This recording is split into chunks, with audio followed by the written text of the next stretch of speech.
The Odyssey by Homer. Translated by Samuel Butler. Book 3.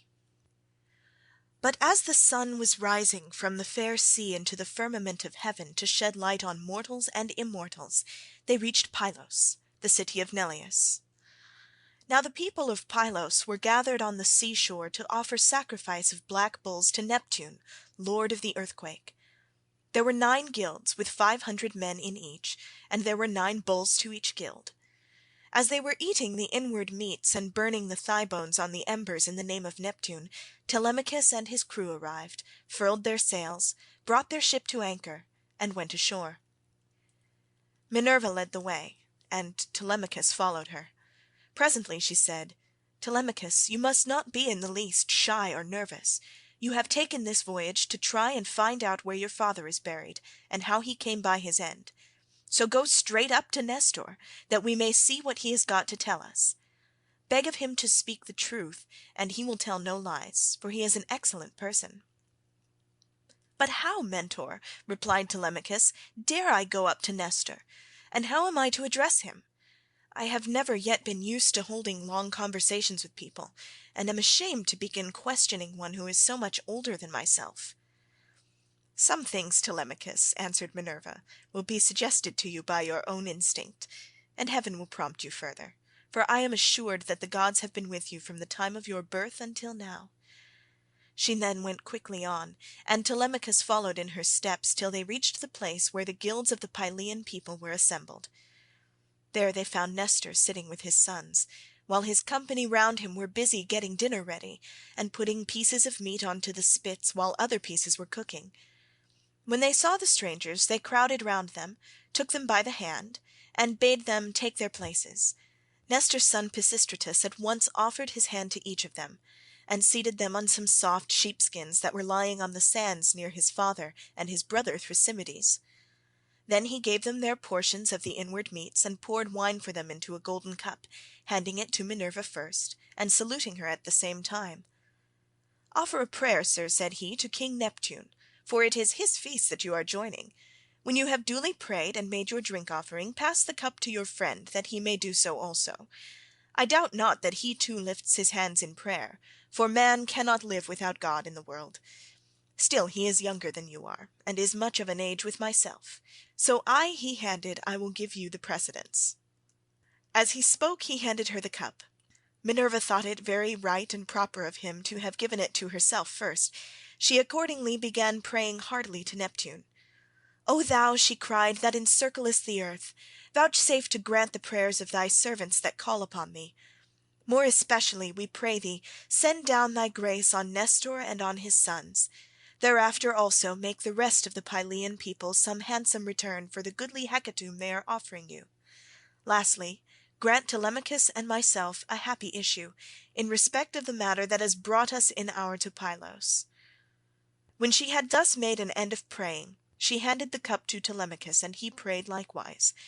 By and by, when the outer meats were roasted and had been taken off the spits, the carvers gave every man his portion, and they all made an excellent dinner. As soon as they had had enough to eat and drink, Nestor, knight of Gerene, began to speak. "Now," said he, "that our guests have done their dinner, it will be best to ask them who they are. Who then, sir strangers, are you, and from what port have you sailed? Are you traders, or do you sail the seas as rovers, with your hand against every man, and every man's hand against you?"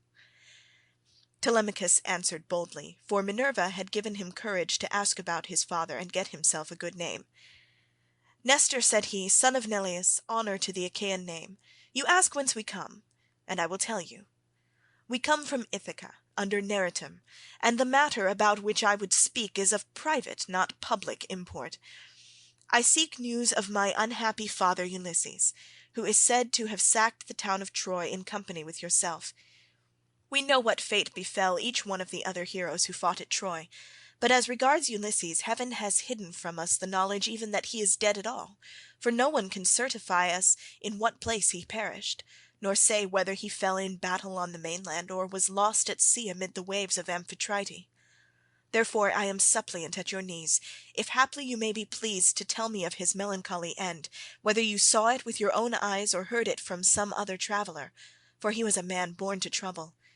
Do not soften things out of any pity for me, but tell me in all plainness exactly what you saw. If my brave father Ulysses ever did you loyal service, either by word or deed, when you Achaeans were harassed among the Trojans, bear it in mind now as in my favour, and tell me truly all." "My friend," answered Nestor, "you recall a time of much sorrow to my mind, for the brave Achaeans suffered much both at sea, while privateering under Achilles, and when fighting before the great city of King Priam. Our best men all of them fell there, Ajax, Achilles, Patroclus peer of gods in council, and my own dear son Antilochus, a man singularly fleet of foot and in fight valiant. But we suffered much more than this. What mortal tongue could tell the whole story? Though you were to stay here and question me for 5 years, or even 6, I could not tell you all that the Achaeans suffered, and you would turn homeward weary of my tale before it ended. 9 long years did we try every kind of stratagem, but the hand of heaven was against us. During all this time there was not one who could compare with your father in subtlety, if indeed you are his son. I can hardly believe my eyes, and you talk just like him too. No one would say that people of such different ages could speak so much alike. He and I never had any kind of difference from first to last, neither in camp nor council, but in singleness of heart and purpose we advised the Argives how all might be ordered for the best. When, however, we had sacked the city of Priam, and were setting sail in our ships as heaven had dispersed us, then Jove saw fit to vex the Argives on their homeward voyage. For they had not all been either wise or understanding, and hence many came to a bad end through the displeasure of Jove's daughter Minerva, who brought about a quarrel between the 2 sons of Atreus. The sons of Atreus called a meeting, which was not as it should be, for it was sunset, and the Achaeans were heavy with wine. When they explained why they had called the people together, it seemed that Menelaus was for sailing homeward at once, and this displeased Agamemnon, who thought that we should wait until we had offered hecatombs to appease the anger of Minerva. Fool that he was, he might have known that he would not prevail with her, for when the gods have made up their minds they do not change them lightly. So the 2 stood, bandying hard words, whereon the Achaeans sprang to their feet with a cry that rent the air, and were of 2 minds as to what they should do. That night we rested and nursed our anger, for Jove was hatching mischief against us. But in the morning some of us drew our ships into the water, and put our goods with our women on board, while the rest, about half in number, stayed behind with Agamemnon. We, the other half, embarked and sailed, and the ships went well, for heaven had smoothed the sea. When we reached Tenedos we offered sacrifices to the gods, for we were longing to get home. Cruel Jove, however, did not yet mean that we should do so, and raised a second quarrel, in the course of which some among us turned their ships back again, and sailed away under Ulysses to make their peace with Agamemnon. But I and all the ships that were with me pressed forward, for I saw that mischief was brewing. The son of Tydeus went on also with me, and his crews with him. Later on Menelaus joined us at Lesbos, and found us making up our minds about our course, for we did not know whether to go outside Chios by the island of Psyra, keeping this to our left, or inside Chios, over against the stormy headland of Mimas. So we asked heaven for a sign, and were shown one to the effect that we should be soonest out of danger if we headed our ships across the open sea to Euboea. This we therefore did, and a fair wind sprang up, which gave us a quick passage during the night to Geraestus, where we offered many sacrifices to Neptune for having helped us so far on our way. 4 days later Diomed and his men stationed their ships in Argos, but I held on for Pylos, and the wind never fell light from the day when heaven first made it fair for me. Therefore, my dear young friend, I returned without hearing anything about the others. I know neither who got home safely nor who were lost, but as in duty bound I will give you without reserve the reports that have reached me since I have been here in my own house. They say the Myrmidons returned home safely under Achilles' son Neoptolemus. So also did the valiant son of Poeas, Philoctetes. Idomeneus again lost no men at sea, and all his followers who escaped death in the field got home safe with him to Crete. No matter how far out of the world you live, you will have heard of Agamemnon and the bad end he came to at the hands of Aegisthus, and a fearful reckoning did Aegisthus presently pay. See what a good thing it is for a man to leave a son behind him to do as Orestes did, who killed false Aegisthus, the murderer of his noble father. You too, then, for you are a tall, smart-looking fellow. Show your mettle, and make yourself a name in story." "Nestor, son of Neleus," answered Telemachus, "honour to the Achaean name. The Achaeans applaud Orestes, and his name will live through all time, for he has avenged his father nobly. Would that heaven might grant me to do like vengeance on the insolence of the wicked suitors, who are ill-treating me and plotting my ruin. But the gods have no such happiness in store for me and my father, so we must bear it as best we may." "My friend," said Nestor, "now that you remind me, I remember to have heard that your mother has many suitors, who are ill-disposed toward you, and are making havoc of your estate. Did you submit to this tamely, or are public feeling and the voice of heaven against you? Who knows but what Ulysses may come back after all, and pay these scoundrels in full, either single-handed or with a force of Achaeans behind him?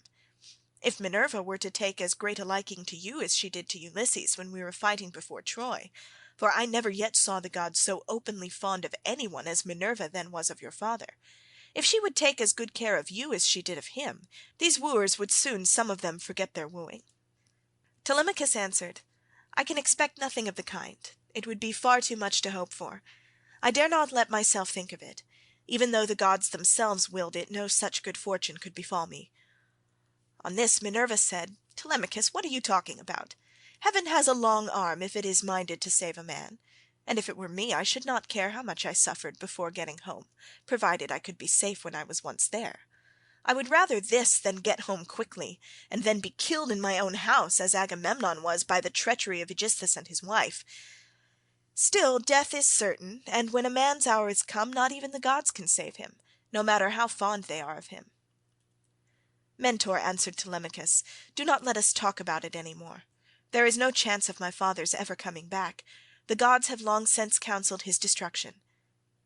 There is something else, however, about which I should like to ask Nestor, for he knows much more than anyone else does. They say he has reigned for 3 generations, so that it is like talking to an immortal. Tell me therefore, Nestor, and tell me true, how did Agamemnon come to die in that way? What was Menelaus doing? And how came false Aegisthus to kill so far a better man than himself? Was Menelaus away from Achaean Argos, voyaging elsewhither among mankind, that Aegisthus took heart and killed Agamemnon?" "I will tell you truly," answered Nestor, "and indeed you have divined yourself how it all happened.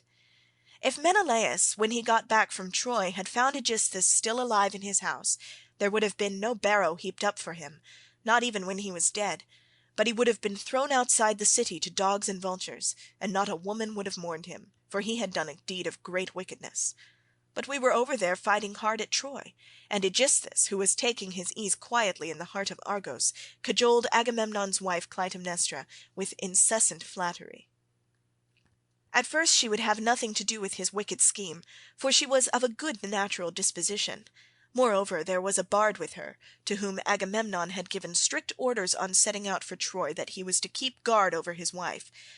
But when heaven had counselled her destruction, Aegisthus thus this bard off to a desert island, and left him there for crows and seagulls to batten upon, after which she went willingly enough to the house of Aegisthus. Then he offered many burnt sacrifices to the gods, and decorated many temples with tapestries and gilding, for he had succeeded far beyond his expectations. Meanwhile Menelaus and I were on our way home from Troy, on good terms with one another.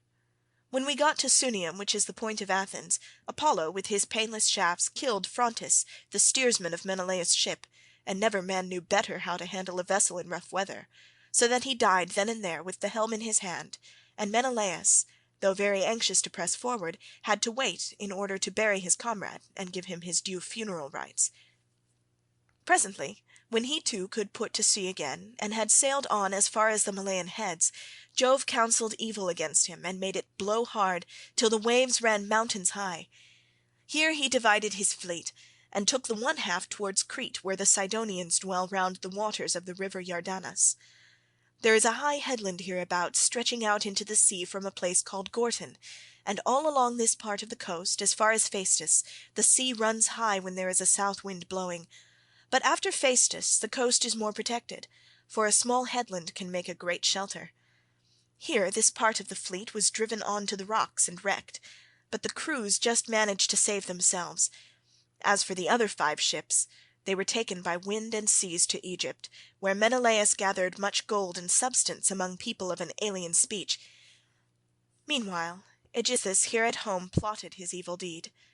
For 7 years after he had killed Agamemnon he ruled in Mycenae, and the people were obedient under him.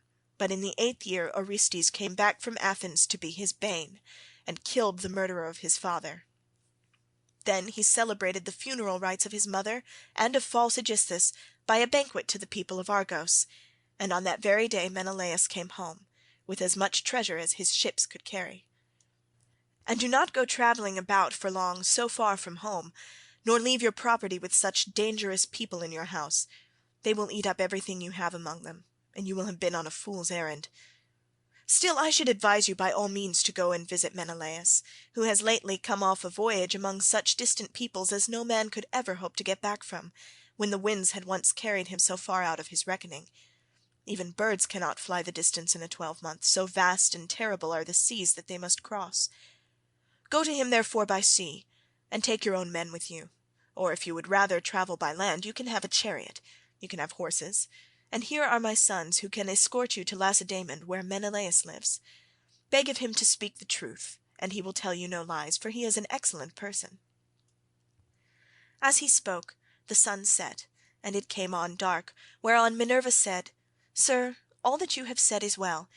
Now, however, order the tongues of the victims to be cut, and mix wine that we may make drink offerings to Neptune and the other immortals, and then go to bed, for it is bedtime. People should go away early, and not keep late hours at a religious festival." Thus spoke the daughter of Jove, and they obeyed her saying. Men-servants poured water over the hands of the guests, while pages filled the mixing bowls with wine and water, and handed it round after giving every man his drink-offering. Then they threw the tongues of the victims into the fire, and stood up to make their drink-offerings. When they had made their offerings and had drunk each as much as he was minded, Minerva and Telemachus were for going on board their ship, but Nestor caught them up at once and stayed them. "Heaven and the immortal gods," he exclaimed, "forbid that you should leave my house to go on board of a ship. Do you think I am so poor and short of clothes, or that I have so few cloaks and as to be unable to find comfortable beds both for myself and for my guests? Let me tell you I have store both of rugs and cloaks, and shall not permit the son of my old friend Ulysses to camp down on the deck of a ship, not while I live, nor yet will my sons after me, but they will keep open house as I have done." Then Minerva answered, "Sir, you have spoken well, and it will be much better that Telemachus should do as you have said. He therefore shall return with you and sleep at your house, but I must go back to give orders to my crew, and keep them in good heart. I am the only older person among them, the rest are all young men of Telemachus' own age, who have taken this voyage out of friendship. So I must return to the ship and sleep there. Moreover, tomorrow I must go to the Cauconians, where I have a large sum of money long owing to me. As for Telemachus, now that he is your guest, send him to Lacedaemon in a chariot, and let one of your sons go with him. Be pleased also to provide him with your best and fleetest horses." When she had thus spoken she flew away in the form of an eagle, and all marvelled as they beheld it. Nestor was astonished, and took Telemachus by the hand. "My friend," said he, "I see that you are going to be a great hero some day, since the gods wait upon you thus while you are still so young. This can have been none other of those who dwell in heaven than Jove's redoubtable daughter, the Triton-born, who showed such favour toward your brave father among the Argives. Holy Queen," he continued, "vouchsafe to send down thy grace upon myself, my good wife, and my children. In return I will offer you in sacrifice a broad-browed heifer of a year old, unbroken, and never yet brought by man under the yoke. I will gild her horns, and will offer her up to you in sacrifice." Thus did he pray, and Minerva heard his prayer. He then led the way to his own house, followed by his sons and sons-in-law. When they had got there and had taken their places on the benches and seats, he mixed them a bowl of sweet wine that was 11 years old when the housekeeper took the lid off the jar that held it. As he mixed the wine he prayed much, and made drink offerings to Minerva, daughter of aegis-bearing Jove. Then when they had made their drink offerings and had drunk each as much as he was minded, the others went home to bed each in his own abode. But Nestor put Telemachus to sleep in the room that was over the gateway, along with Pisistratus, who was the only unmarried son now left him. As for himself, he slept in an inner room of the house, with the queen his wife by his side. Now when the child of morning, rosy-fingered Dawn, appeared, Nestor left his couch and took his seat on the benches of white and polished marble that stood in front of his house. Here aforetime sat Neleus, peer of gods in council, but he was now dead, and had gone to the house of Hades. So Nestor sat in his seat, sceptre in hand, as guardian of the public weal. His sons, as they left their rooms, gathered round him: Echephron, Stratius, Perseus, Aretus, and Thrasymedes. The sixth son was Pisistratus, and when Telemachus joined them, they made him sit with them. Nestor then addressed them. "My sons," said he, "make haste to do as I shall bid you. I wish first and foremost to propitiate the great goddess Minerva, who manifested herself visibly to me during yesterday's festivities. Go then, one or the other of you, to the plain. Tell the stockman to look me out a heifer, and come on here with it at once. Another must go to Telemachus's ship, and invite all the crew, leaving 2 men only in charge of the vessel. Someone else will run and fetch Laerceus, the goldsmith, to gild the horns of the heifer. The rest stay all of you where you are. Tell the maids in the house to prepare an excellent dinner, and to fetch seats and logs of wood for a burnt offering. Tell them also to bring me some clear spring water." On this they hurried off on their several errands. The heifer was brought in from the plain, and Telemachus's crew came in from the ship. The goldsmith brought the anvil, hammer, and tongs, with which he worked his gold, and Minerva herself came to the sacrifice. Nestor gave out the gold, and the smith gilded the horns of the heifer that the goddess might have pleasure in their beauty. Then Stratius and Echephron brought her in by the horns. Aretus fetched water from the house in a ewer that had a flower pattern on it, and in his other hand he held a basket of barley meal. Sturdy Thrasymedes stood by with a sharp axe ready to strike the heifer, while Perseus held a bucket. Then Nestor washing his hands and sprinkling the barley meal, and he offered many a prayer to Minerva as he threw a lock from the heifer's head upon the fire. When they had done praying and sprinkling the barley meal, Thrasymedes dealt his blow, and brought the heifer down with a stroke that cut through the tendons at the base of her neck, whereon the daughters and daughters-in-law of Nestor, and his venerable wife Eurydice, she was eldest daughter to Clymenus, screamed with delight. Then they lifted the heifer's head from off the ground, and Pisistratus cut her throat. When she had done bleeding and was quite dead, they cut her up. They cut out the thigh bones all in due course, wrapped them round in 2 layers of fat, and set some pieces of raw meat on the top of them. Then Nestor laid them upon the wood fire and poured wine over them, while the young men stood near him with 5-pronged spits in their hands. When the thighs were burned and they had tasted the inward meats, they cut the rest of the meat up small, put the pieces on the spits, and toasted them over the fire. Meanwhile lovely Polycaste, Nestor's youngest daughter, washed Telemachus. When she had washed him and anointed him with oil, she brought him a fair mantle and shirt, and he looked like a god as he came from the bath and took his seat by the side of Nestor. When the outer meats were done, they drew them off the spits and sat down to dinner, where they were waited upon by some worthy henchmen, who kept pouring them out their wine in cups of gold. As soon as they had had enough to eat and drink, Nestor said, "Sons, put Telemachus's horses to the chariot, that he may start at once." Thus did he speak, and they did even as he had said, and yoked the fleet horses to the chariot. The housekeeper packed them up a provision of bread, wine, and sweetmeats fit for the sons of princes. Then Telemachus got into the chariot, while Pisistratus gathered up the reins and took his seat beside him. He lashed the horses on, and they flew forward nothing loath into the open country, leaving the high citadel of Pylos behind them. All that day did they travel, swaying the yoke upon their necks till the sun went down and darkness was over all the land. Then they reached Pherae, where Diocles lived, who was son to Ortilochus and grandson to Alpheus. Here they passed the night, and Diocles entertained them hospitably. When the child of morning, rosy-fingered Dawn, appeared, they again yoked their horses and drove out through the gateway under the echoing gatehouse. Pisistratus lashed the horses on, and they flew forward nothing loath. Presently they came to the cornlands of the open country, and in the course of time completed their journey, so well did their steeds take them.